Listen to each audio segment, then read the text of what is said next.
Welcome to the Ice Talks, where we implement change every day. Hey, how you doing? Harold S. Reed Jr. here, also known as hrjr, your motivational coach. If you don't know what motivation means, motive plus action equals results, and results equals success. Today I want to talk to you about legacy and how we create legacy from perhaps a different perspective than you've probably heard this discussed before, if ever. If not, then it's totally something new to you. But I don't believe in really breaking new stuff. I just like to give things to you in a way where it's just kind of a different point of view. All right. So earlier today, I went to visit one of my kids. I call her one of my kids. She was someone that I mentored when I was still a police officer. One of my off-duty jobs was at the local high school, and there were a few kids that I kind of took under my wing and looked out for, got to know their parents and everything. And even after they've graduated and gone on with their lives, some of them still stay in touch with me. So it's a good thing to know that I've, touched some people to the point where I could still be a part of their lives. And that too is a part of legacy. That's what I'm leaving behind. I mean, how many people do you know right now that you still stay in touch with from high school? Never mind the 2 or 3 that you just found from, what I jokingly say, our Lord and Savior Mark Zuckerberg on Facebook.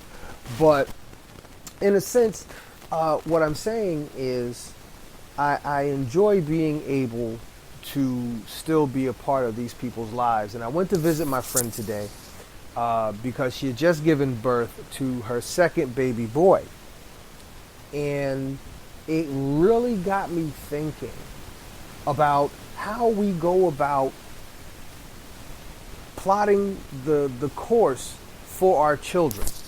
See, the future that we prepare them for is also the legacy that we leave behind. See, we as parents, I don't know if you're a parent listening right now. If you are, cool, you can rock with this. If you're not, consider this some game that you can file away and use when it becomes appropriate and necessary. But for me, as a father, I have 2 sons, one's 17, the other one is 10. I have to prepare them for the world that they're going to be living in. More importantly, I have to prepare them for the world that they're going to be living in when I can't be there to protect them. See, right now it's my job to protect them, to clothe them, to feed them, to shelter them, to guide them, to instruct them. That's our job as parents for these early years, right? But we have to prepare our children how to make moves in this world. And it's difficult, I understand, because there are a lot of things that we don't know that we want them to know. But you know what? We can't wait until it's too late and expect them to figure it out. We as parents, however old you are, whether you're a parent in your 20s, whether you're a parent in your 30s, whether you're a parent in your 40s. I happen to be a parent in my 40s. My wife and I are parents in our 40s, right? And it's not about, let them figure it out. No, we are the adults. They are the children. We as adults don't know what we don't know. So imagine what these kids don't know. These kids, my kid my youngest is 10. He's in 5th grade. There's a whole hell of a lot that he doesn't know. For all the stuff, for all the advancements and things that our kids are exposed to today, there are still some basic things about life that they don't know at their given age. My 17-year-old is autistic. All right, he has the mind of a child. So I have to prepare my youngest son to be able to take care of his big brother.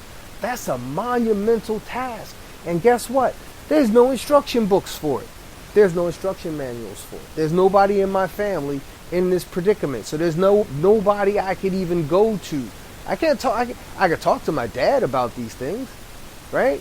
But in terms of when it comes time to make a move, make a decision, and stick with it, that's my job as a father myself. That's my job as head of my household, right? And all of these things that I do have an effect. See, when you're leading your household, everything you do, whether you realize it or not, has an effect. It has an effect on your spouse. It has an effect on your children. There will come a time when you will not be there, and your spouse or your children, people in your household, will have to make certain decisions.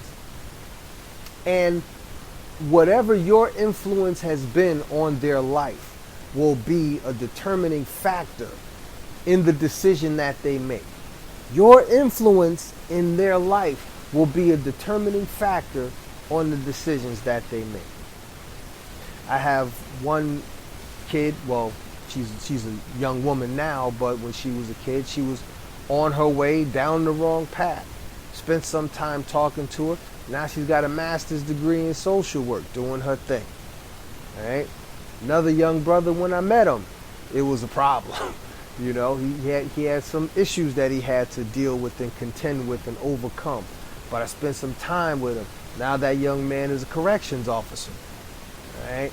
There's another young brother that knucklehead tendencies, but I spent time talking to him, and he's a federal agent. I don't want to say what, I don't want to, put on that, but he's a federal agent. He does undercover work. None of your business. But these kids are my legacy. More so right now than my own, because right now these kids are out there doing their thing. Now, one of the last, I think the very last episode that we did was the 5 kinds of money, and I talked about old money. That's another part of legacy, right? You have to prepare your children for the world that they are going to be living in. You have to prepare them to do better than you. See, one of the things I've always, well, I'm not saying always, but I've come to bear witness to throughout my career and years since, is that people will say, I want my children to have a better life than me. I want my children to have the advantages that I didn't have. They'll say that, right? But then what they won't do is facilitate that life. They will not provide the means for their children to have that better life than they had. Of course, it sounds good, and I'm sure these people mean it when they say it. But it's like the saying goes, what you're doing speaks so loudly, I can't hear what you're saying. Actions speak louder than words. So if you're telling me you want your children to have a better life than you, then why does your children know more about Fortnite than, To Kill a Mockingbird? All right? For my brothers and sisters in the struggle, if you will, right? If your kid can tell me more about Fortnite than Malcolm X, and and I'll give you a bar, right? I'll give you a bar to reach. 8th grade and beyond. So because my youngest is 10. He doesn't know anything about Malcolm X and a little bit of Martin Luther King, because that's what they teach him in school. But he's 10 years old, right? I'm about to start pouring this stuff into him, but he's in 5th grade. I didn't read the autobiography of Malcolm X until I was in 8th grade. But again, if I want my child to have a better way than I had, and that includes educating him about his culture and his, sense of self, right? Maybe I should start teaching that to him earlier than I learned it. That's the only way he's going to have more time to retain that information if he learns it earlier, right? See, y'all talking to you people just help me help myself. So I thank you. Okay? But here's the thing, right? You have to facilitate the life you want for your child to have. Now, here's a question. Now, of course, I can't hear your answer, but so therefore it's a rhetorical question. You answer it for yourself, right? What do you know about investing? What do you know about real estate? What do you really know about how to pay your taxes? What do you know about your deductions? Do you just, give your paperwork to, I won't say any particular firm or agency or company or whatever. You just put your numbers in and let the government tell you how much you owe them still, right? No. How about you learn how to manage your money in such a way that you don't owe? I'm proud to say, legally, I have not had to pay. I've paid taxes, but I don't have to pay. Once the tax return comes, I'm getting money back. And that's not because I'm not like Trump, not paying taxes and all this other stuff. I pay the taxes I have to pay, and then I write off the stuff I get to write off, and then from whatever else was paid, I still get money back, right? So as my kids get older, I have to teach them the value of money. I have to teach them the value of hard work. I have to teach them the value of $1. I have to totally eliminate any sense of entitlement. That's the problem that we have today. That's the legacy that a lot of people have left behind for their children. A legacy of entitlement where they feel that they should have what they want just because they want it. Another example of that would be the kids sports where everyone who shows up gets a trophy, or everyone who shows up gets a medal, what they call a participation award. You just get an award because you participated. Doesn't matter if you're first, second, or third. What do they do with the football teams now? Every kid has to play. Nobody gets cut. If you try out, you make the team. That's garbage. That's a legacy of entitlement. That's a legacy of weakness that is being generated for these generations, right? No, you tell you the honest to God truth. That's why I don't have my youngest one in any quote unquote organized sports. I have them in karate. One, because it's all year round. There's no off season, on season. You know, you still do a little bit of fundraising for it or whatnot, but you know, it's for him to learn certain lessons, certain values, and keep him in shape, right? But you know, when he goes to tournaments, he competes. If he does well, he does well. If he does not, he does not. I remember telling my master instructor one day, I said, if he doesn't place first, second, or third, I don't want him getting the trophy. You know, and it it turns out, the funny thing was, take a little sidebar. My son's very first trophy was a 4th place trophy, but I didn't take that trophy from him because he wasn't even supposed to compete in the event that he won the trophy in. That's the funny thing, right?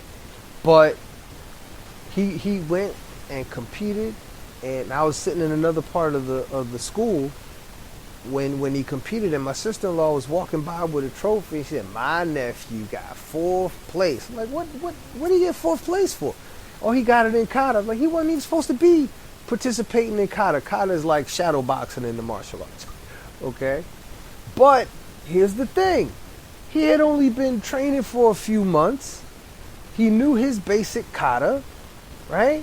And he won 4th place in a group of about maybe 10 kids, all in the same age range, all in the same, skill level, right? And these kids, I gather, had practiced and prepared for that tournament, for that competition. He got up there and he was able to bring home a trophy for an event that he really wasn't. I'm not going to say he wasn't prepared, because obviously he was prepared. He practices, but he outperformed at least several other kids, five, 6 other kids who I guess were also practicing, right? Why? Because I instill a sense of purpose and a particular work ethic in my kid. This is the legacy I want to leave behind for him, right? I don't want to leave behind for him a sense of entitlement where he thinks he's going to just get what he wants because he wants it. I want him to know he's going to have to work for it. I plan to make sure that my family is well taken care of should anything happen to me. I've made those precautions. I talked about that in the previous episode, 5 Kinds of Money, as well, when we're talking about life insurance. Right, I say, and I'll just to give you a refresher. You go back and listen to it, but just to give you a refresher, since we're talking now, right? One of the things people do to make people with old money, how they made old money, they insure everything they own, including their lives, right? And then what they do is they have their children become educated in how to handle that money. Right? Now, at some point in time, you can be the catalyst that shifts your family dynamic to begin to create old money, as opposed to people who have the mentality of, I'm not leaving them money because I don't get to enjoy none of it. They ain't going to do nothing but blow it. This is why broke people stay broke, rich people get richer, because people will not educate themselves. Again, if you want your children to have a better life than you have, then you have to facilitate that life for them. You have to put them on that path. You understand? You have to put them on that path. You have to find out about insurance. You have to find out about investment. What else I say before? You have to find out about real estate. You have to put them in positions to where they can like pick it up and run with it after you may not be able to help them anymore. You know, one of the hardest things it is, but one of the most joyous things it is for a parent to do. I'm not there yet, but I have quite a few friends who are there and have been there. You know, and that's sending their kids off to college. You know, I mean, at that point, that's the true litmus test right there. You know, for these 17, 18 years, you done did all you could do. The rest, especially now if the kid is staying home and commuting to school, that's one thing. But if your child is going off to school in another state somewhere, staying on campus, hell, even in the same state, but just staying on campus, they're gone. That nest is going to be empty, right? So, you know, you've at that point, those 17, 18 years, you know, here's something that I've said. As a matter of fact, I was speaking with a woman day before yesterday. The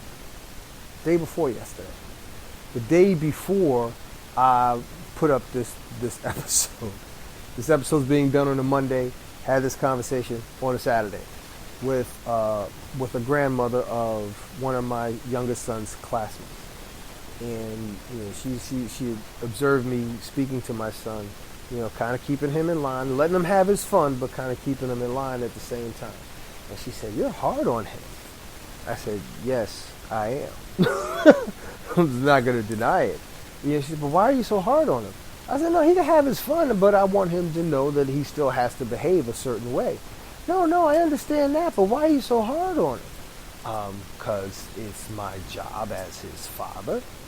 Well, I understand that, but he's at a party. He should be able to run around and have fun. I said he can run around and have fun, but he also has to understand he's at somebody else's house, and he has to act like he comes from a home where he's been taught how to behave like he has some sense, you know. And she's like, "I just don't understand." And there's really not much to understand. The fact of the matter is, I'm not going to wait until he becomes an adult to teach him how to be a well-behaved man. And at that point, that pretty much ended the conversation. You know, sometimes I guess I just want to end conversations.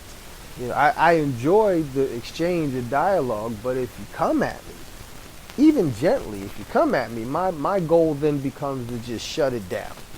You know, and that's one thing I want to impress upon you, my listeners, is if you wait until your child is an adult to begin teaching them how to be an adult, and by be an adult, I'm talking about things like look someone in the eye when you're talking to them. Don't shake anybody's hand sitting down. Teach you how to polish a pair of shoes, you know.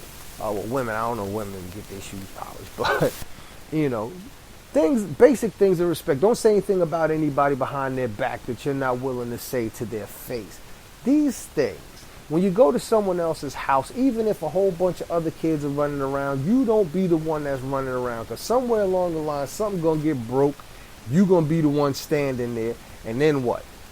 You know, so these are the things, you can't wait until your child is grown to begin trying to teach them stuff. This has to be, this is your legacy. What you teach your children is your legacy. Because best believe, listen, if your parents were any damn good, now, I don't know you. Well, some of you I know, but some of you I don't, right? But I'm going to say this, if your parents were any damn good, I'm sure that there was a point in your life, if you had children, you've had an experience, or just somewhere in your adult life, you've had an experience where you actually had to call your mother and or father and say one of three things. I get it, I understand, and or I'm sorry. All right? Because there's plenty of times, especially in my late 20s and my early 30s, I was getting into my career heavy. I just got married in my late 20s. This is really like knocking on the door of 30 was when I got married, and I was 30. Yeah, anyway. But there are plenty of times where I had to pick up the phone and call my parents and be like, hey, I get it. I get it now. I get it now. I get it. I understand now. And that the man that I am is the legacy of my parents. The legacy of my grandparents. The legacy of my ancestors. And what I imbue upon and teach and instill in my children and the children with whom I come in contact, that's going to be my legacy. So I'm going to end with this. Something I've said it on quite a few of these episodes, and I'll say it again. I'll say it till the grave, because that's what it boils down to. If you're not sure what you want your legacy, as it pertains to this episode, but I generally say your life's purpose, but I'll say this. If you're uncertain about what you want your legacy to be, imagine, wherever you are right now, when you finish listening to this episode, I want you to imagine, take a couple minutes and imagine what you want people to say about you at your funeral. You ain't going to be there to hear, or you going to be there, but you ain't going to be there to hear it. I don't know, maybe, I don't know. Like, by the time it's your funeral, if you are there, you're not going to be in a position to stand up and say thank you, because that would freak a lot of people out. But in any case, imagine what you want people to say about you at your funeral. If you are uncertain about what your legacy is going to be, what you want your life purpose to be, imagine what you want people to say about you at your funeral. And between now and the time that day comes, live up to those words you want people to say about you. And that will be your legacy. So I'm going to wrap this up right now. All right, it was great talking to you. All right. And I want you guys to know the next book, the new book, Find a Way to Make a Way, The Difference of a Decade. It's the 4th edition, but it's a new book. Find a Way to Make a Way, Difference of a Decade. 15 new lessons. All right. 15 new lessons. So that's going to be going live. It's already live, but I haven't put up the website. It's on my website yet, but I'm going to extend my pre-order. Sorry, losing my mind before I go to bed. My pre-order discount special. I'm going to extend it to the end of October 1st. So October 2nd, it's a wrap. You're going to pay full price, right? So if you jump on this before October 1st, go to my website, coachhrjr.com. Go to the shop site, the shop section, right? And everything you could pay for through Cash App, Zelle, or Venmo, okay? All right, so if you get the pre-order discount, you're going to pay $10 plus shipping and handling.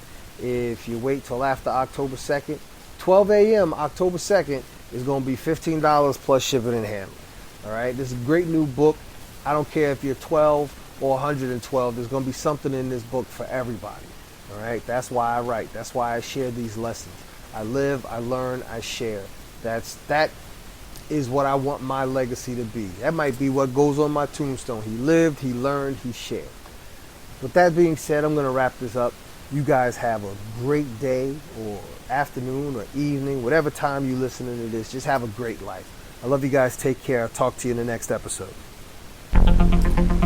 Thank you for listening to this episode of the Ice Talks, where we implement change every day.